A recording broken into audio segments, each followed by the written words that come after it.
What's going on? Boys, thanks to our patrons and Fiverr customers, subscribe to our Patreon free for behind the scenes stuff. Arm yourselves, life stuff. There are two parts to this video, but I don't have a great plan for weaving them together, so we will do what we can. One of the participants of the sociopath investigation asked me about camaraderie with sociopaths. And that's difficult because the answer, even then, felt like a no, whether or not I feel some camaraderie with sociopaths. But I can see why people would think that way. And this sounds like semantics, and it feels like semantics too, but camaraderie is a very specific word. What I have with sociopaths, I think, is identification. And what goes along with that identification is stuff like fascination, sympathy, in some cases some empathy, and as one of the non-sociopath participants put it, they feel important in the bigger picture. So let's think about this identification. First and foremost, they are obligated to do two things most people will never need to do, probably won't want to do, and probably couldn't do if they tried. Those two things are reckoning with human nature and reckoning with their nature. Sociopaths don't have good childhoods.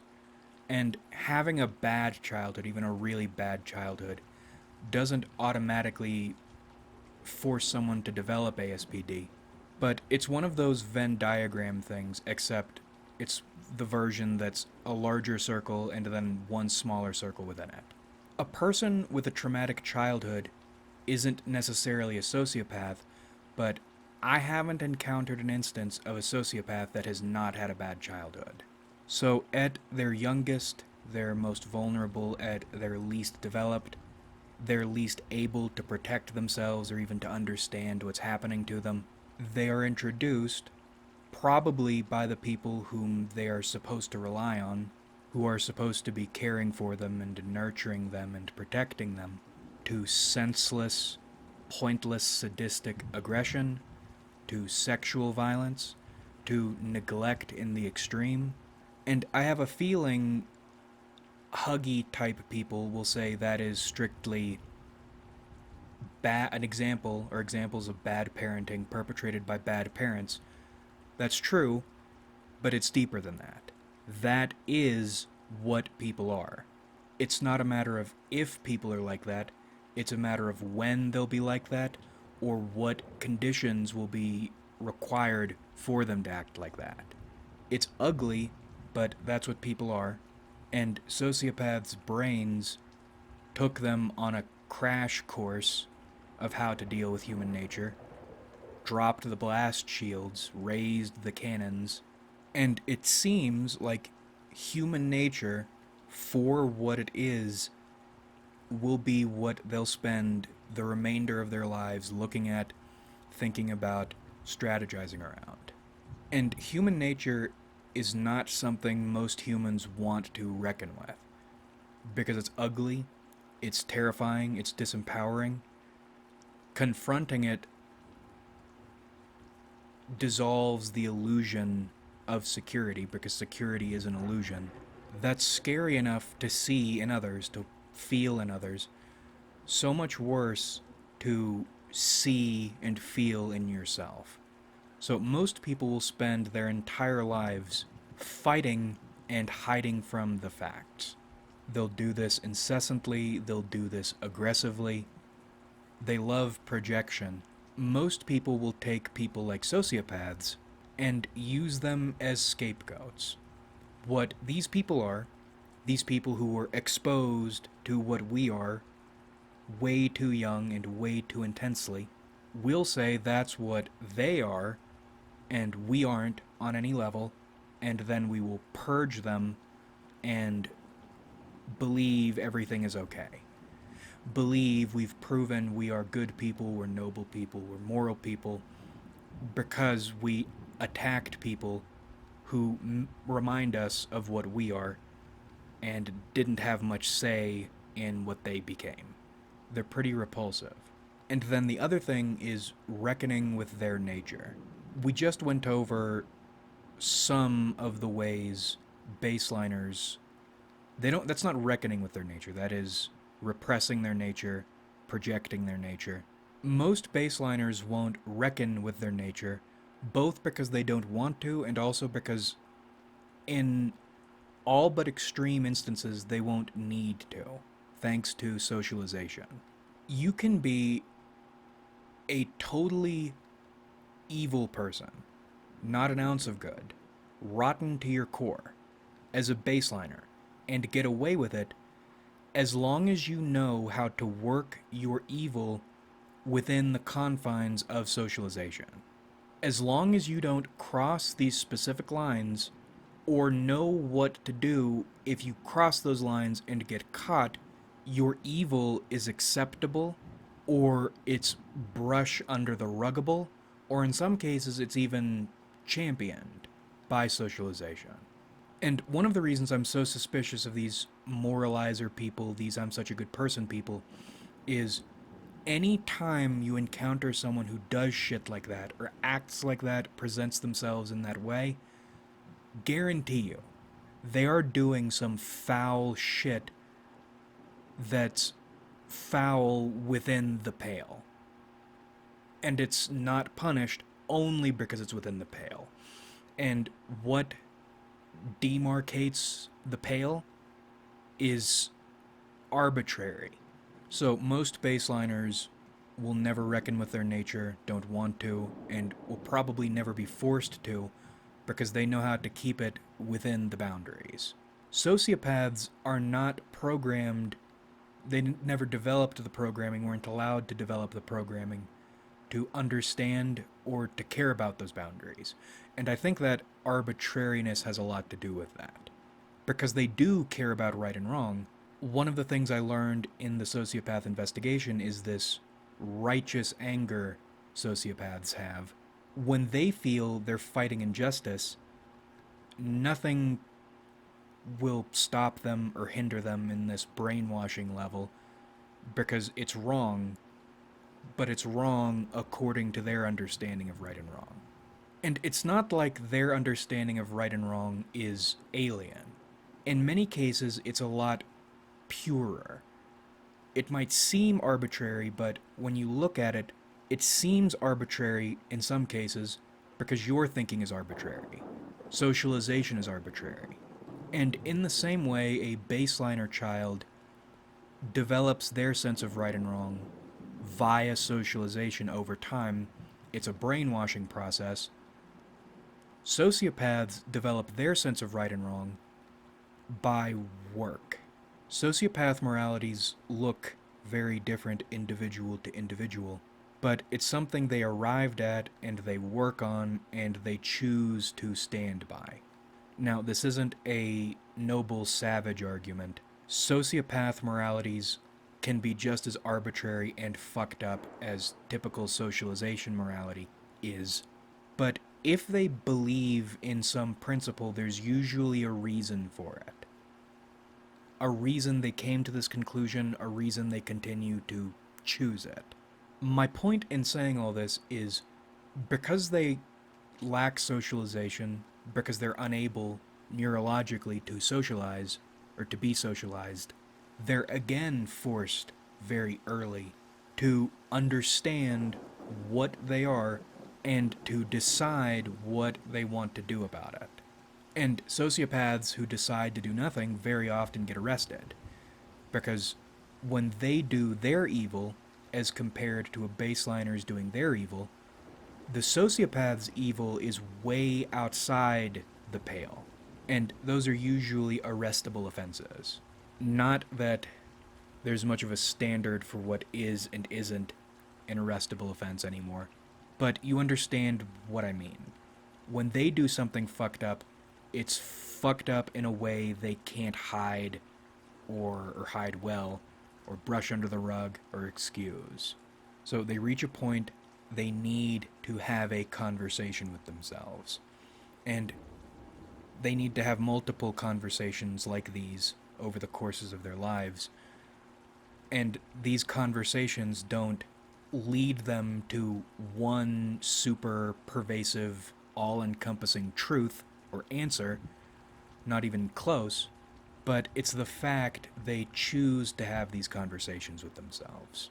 Where a sociopath will look in the mirror and begin the process of trying to figure out what to do, and maybe they never figure out what to do. It's the fact they looked in the mirror at all. Because what do most baseline people do? They shatter the mirror, and then they attach themselves to a projection oriented anti mirror ideology, or if we're still using Rimworld parlance to discuss sociopaths, which we kind of just ended up doing that, but it fits as far as games go. Ideologian, and then they get talking heads to explain to them why mirrors are awful, or if they're really clever, why looking into the mirror is a good idea in ways that will make them never look into the mirror. Like, what you need to do is, or looking in the mirror is the peak of self-enlightenment or whatever self-aggrandizing bullshit. How do you do that? You shatter the mirror, and then you scatter the shards across the planet so it can't be reassembled. That's another thing I'm getting really irritated with. So many ideologies and talking heads will explain the merits of X and put X up on a pedestal, and then instruct you to do Y in 100 different ways. I don't get it. And I suppose sociopaths can try to do something similar. They aren't obligated ever to look in the mirror, but on average, on the whole, look at sorts of people who is more likely to look in the mirror. It's the people who are put in a position it would be a very good idea to. And these two traits, these two reckonings, are big reasons I identify with sociopaths. I didn't have a great childhood. Nobody on my father's side of the family did. I don't think any of us developed ASPD, but a bad childhood does set the tone of your life, unfortunately. And it goes even further. I did some reviewing. I won't go deep into details. I'll know I'll need to at some point. But every one of my ugly sexual things does go back to my childhood. And as far as I can tell, all of them.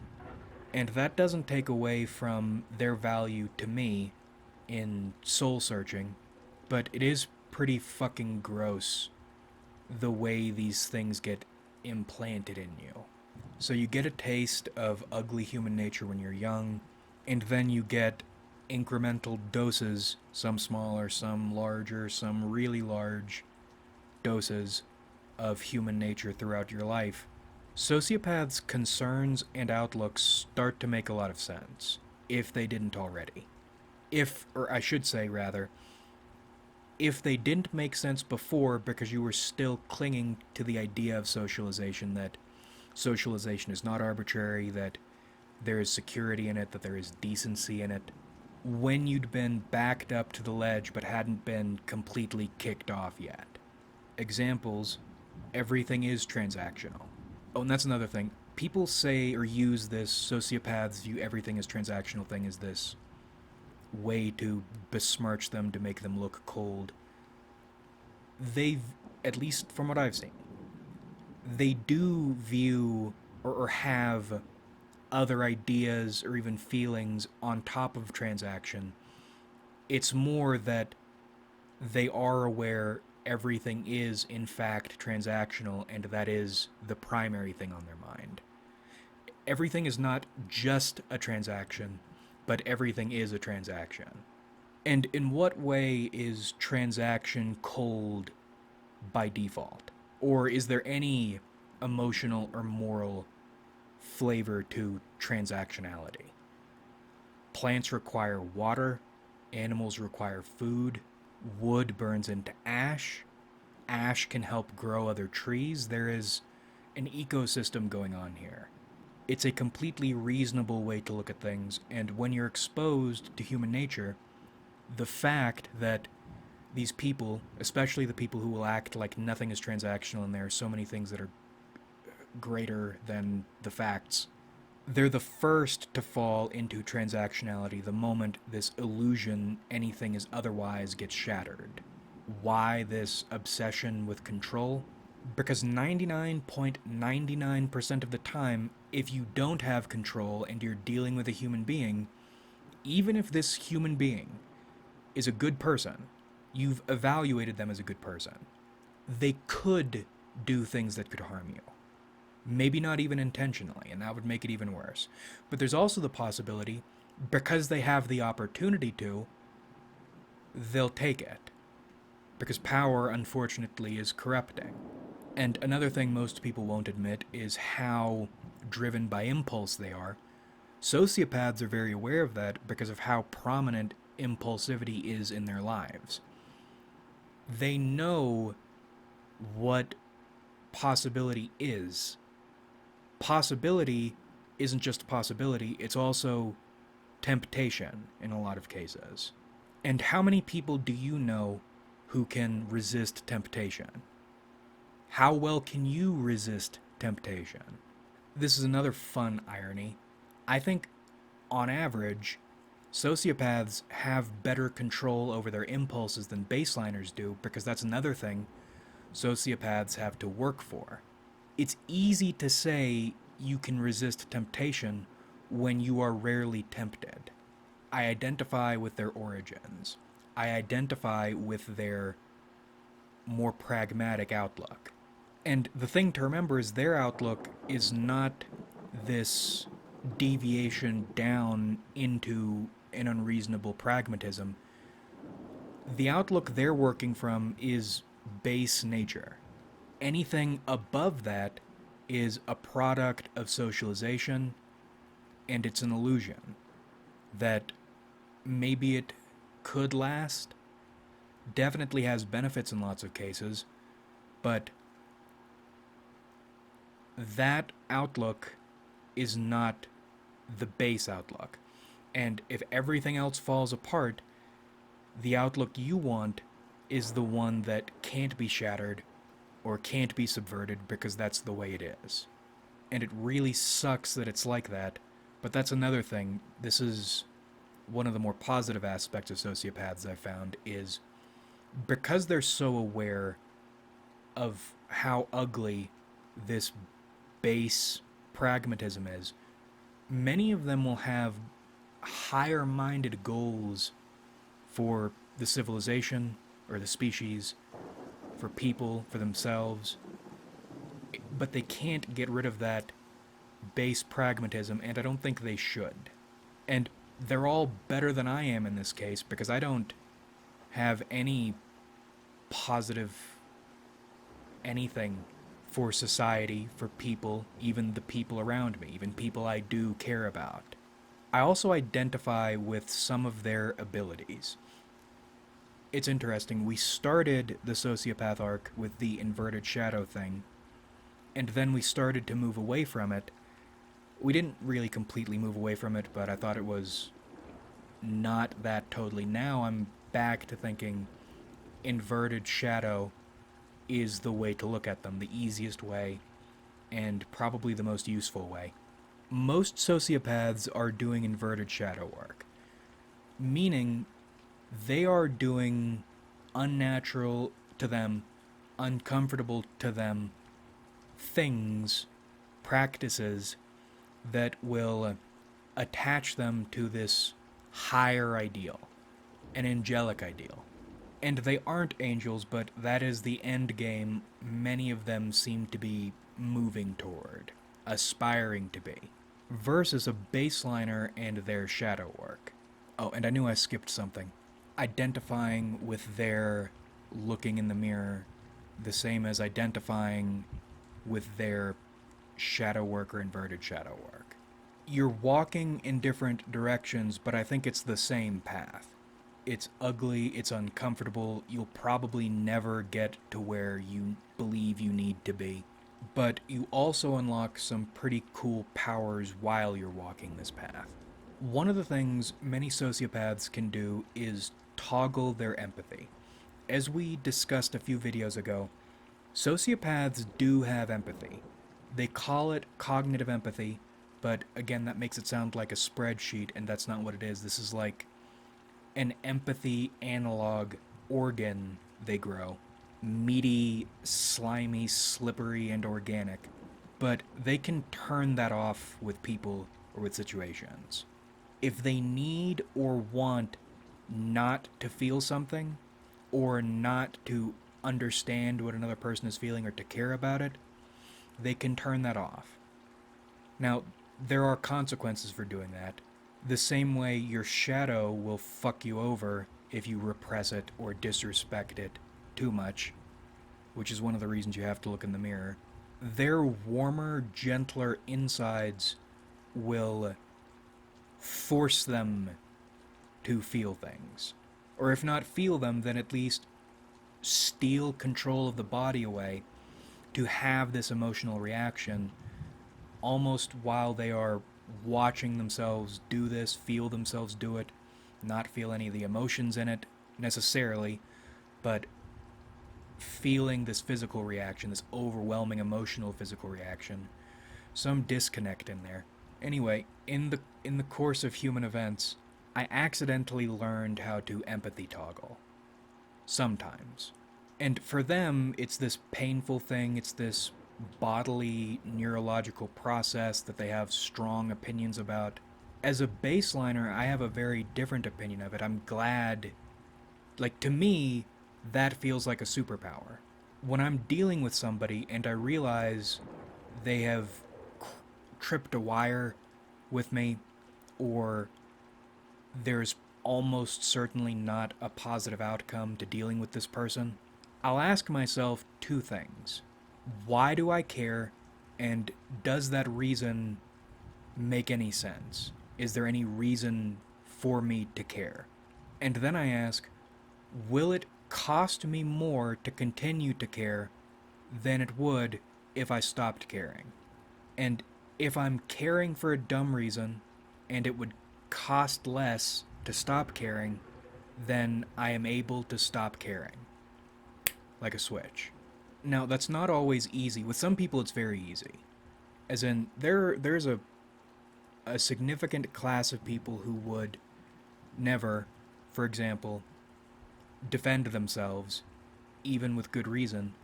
That's always seemed really dumb to me. But admittedly, in the past, if I were to defend myself, even if it were good reason, completely justified defending myself, I would still feel bad about it that it happened. I don't think I feel that way anymore. And then furthermore, once I've flipped that switch with somebody, this isn't like stopping feeling anything altogether the way some of them can. It's rather, if I feel anything, it'll be only about the pragmatic side of whatever's going on. Which is important because caring is really dumb and exhausting, and usually it is a consequence of your societal brainwashing that someone is taking advantage of to fuck you over in some way. Most of the time, completely useless to care. So I'm stoked I'm finally able to do this. This feels like something we were working toward for a long time, and I can still do it only in limited ways in specific times, but my goal is to be able to do that with anybody at any time. And I'm getting better at that, but that's where it gets tricky.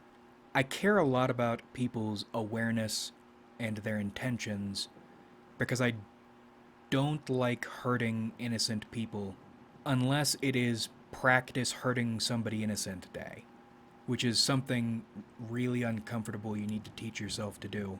You need to teach yourself to do anything you don't like or are uncomfortable with, or if not able to pull it off perfectly, at least have exposure to it, I can sometimes empathy toggle people who haven't tripped a wire. As in, there's not any immediate, overwhelming justification for shutting this off.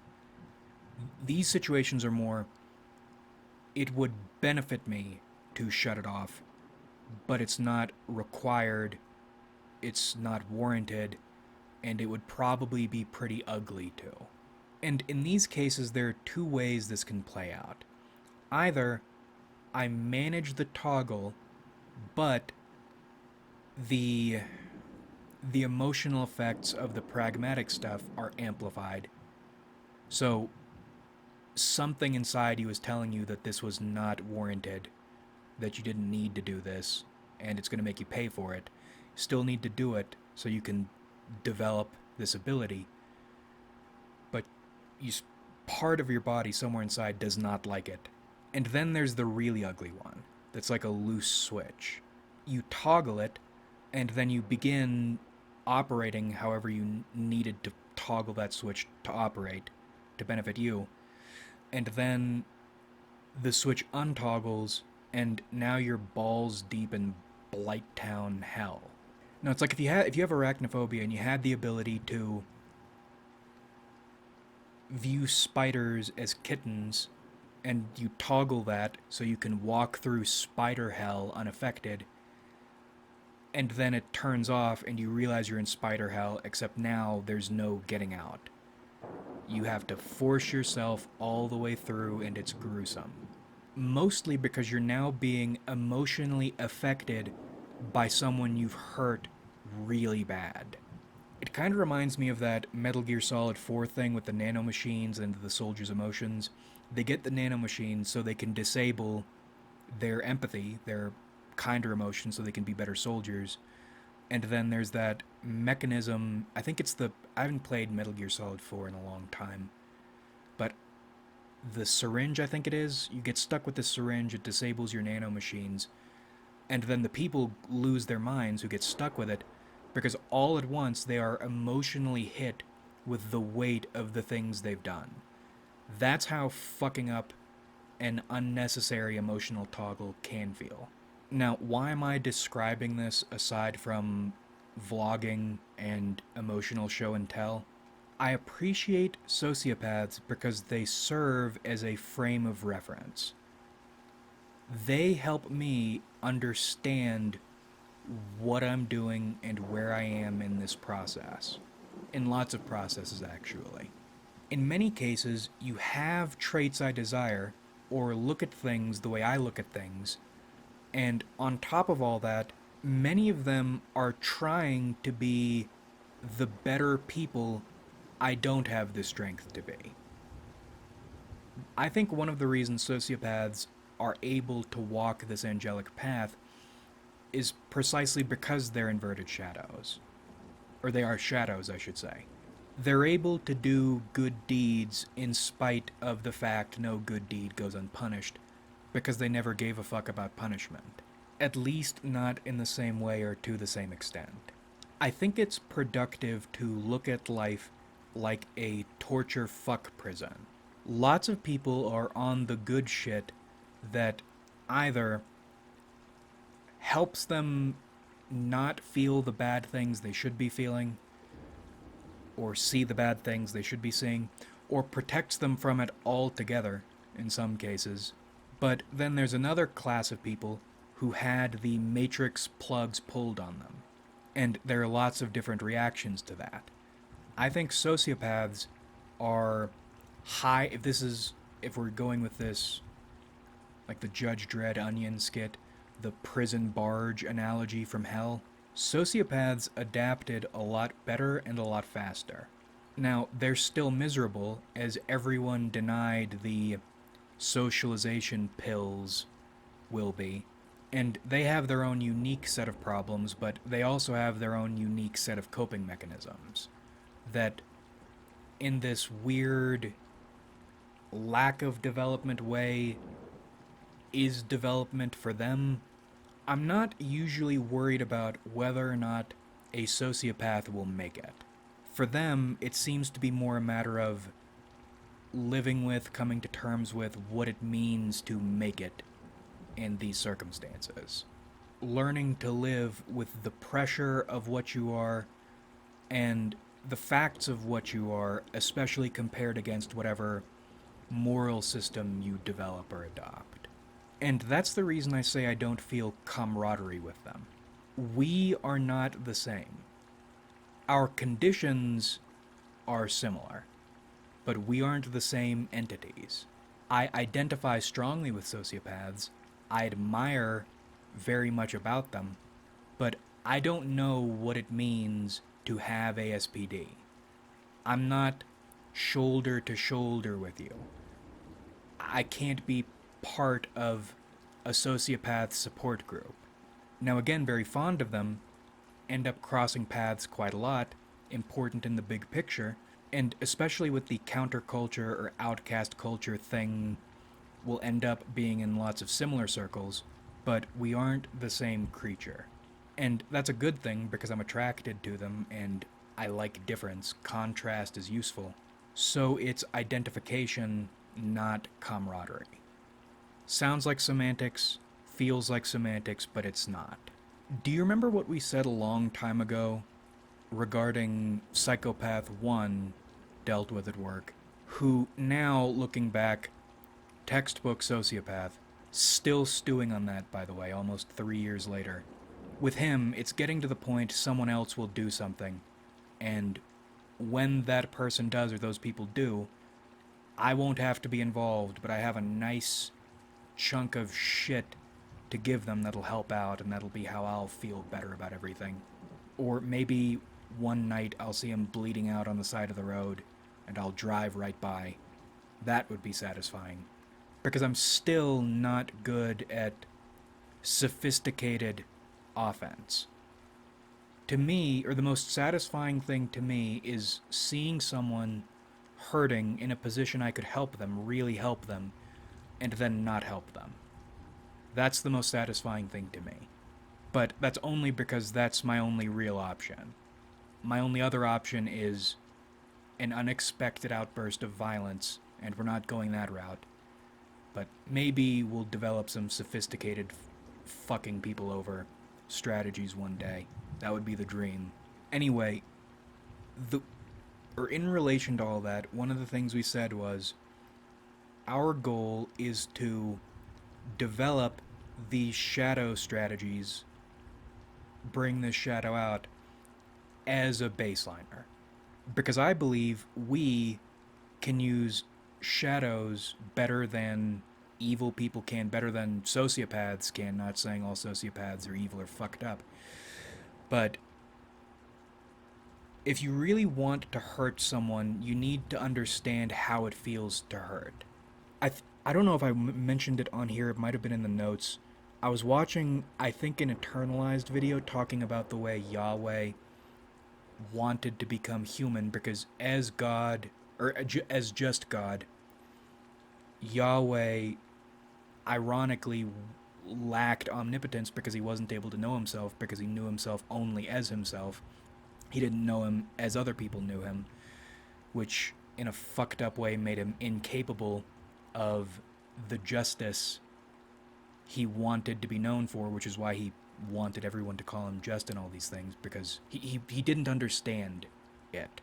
Higher than man in some ways and lower in others, particularly in the ways he was most concerned with, which is why he became man. It's like some fear and hunger shit. It's widely known now the Bible was inspired by fear and hunger. Well, I know baseline humans are capable of evil way greater than sociopaths or psychopaths or whoever else, because we know. And there's no question, there's no excuse, there's no anything.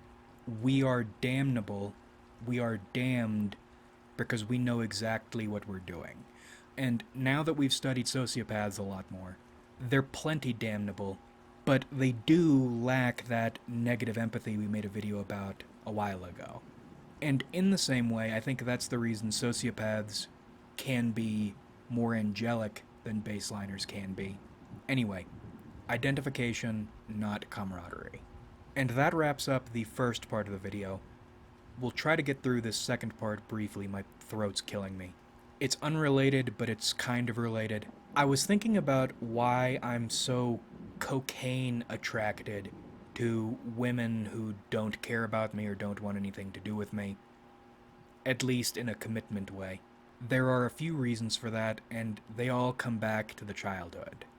Going hand in hand with feeling attracted to women who are dismissive of me is feeling unattracted to women who are invested in me or interested in me, which we are going to take a swing at fixing. I think, well, it goes beyond unattraction, which is how you know this is not just a preference thing. There's an aversion to women who are interested, and not in a, well, I am interested, but I'm going to act like I'm not, and back and forth, back and forth, back and forth thing. Just straightforward. I like you. Let's try to make something happen. There's an aversion to that for a few reasons. One, the fearful avoidance thing. Feeling like you don't deserve anything or you aren't worthy of anything even to exist. But also an earning element. Typically, I don't feel like I have anything, even if I do have it, unless I have done something I feel warrants my having it. And that goes for love, too. I'm attracted to dismissive avoidant women, not across the board, but again, in that dismissive avoidant way that is communicating interest and then pulling back, communicating interest, pulling back, because that reinforces the way, or my self-image, the way I look at the world, the way I feel like I need to operate. You're interested in me because you see potential.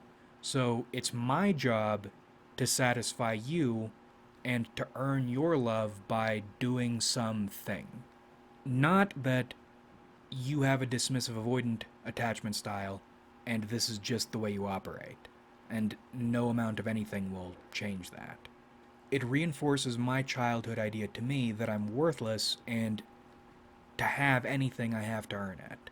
Which is probably also why I resent the women I'm most interested in to the same level I am into them. This genre of woman, from the lowest level to the highest level, always has some earning thing going on. Like you need to prove yourself worthy to them. And that on its face is enough of a disgust factor to kill interest, but in the cleverer ones, they have that in there as much as they need to for themselves to feel satisfied, but not so much there is anything, or there is enough there for you all the time to kick them or to bite them, because there is this tremendous urge whenever that bit comes out to want to show them that they aren't someone who needs anything proved to them. That their problems, like the fact that they've failed as a person on some level, does not elevate them to a level to judge. Which again, it's an ugly way to look at it. It's an ugly way to feel. But it is the case, one. And two, it's not entirely their fault, because this is what their parents did to them. But even in spite of all this, there is still that urge to want to prove yourself anyway. Again, at least with the advanced ones.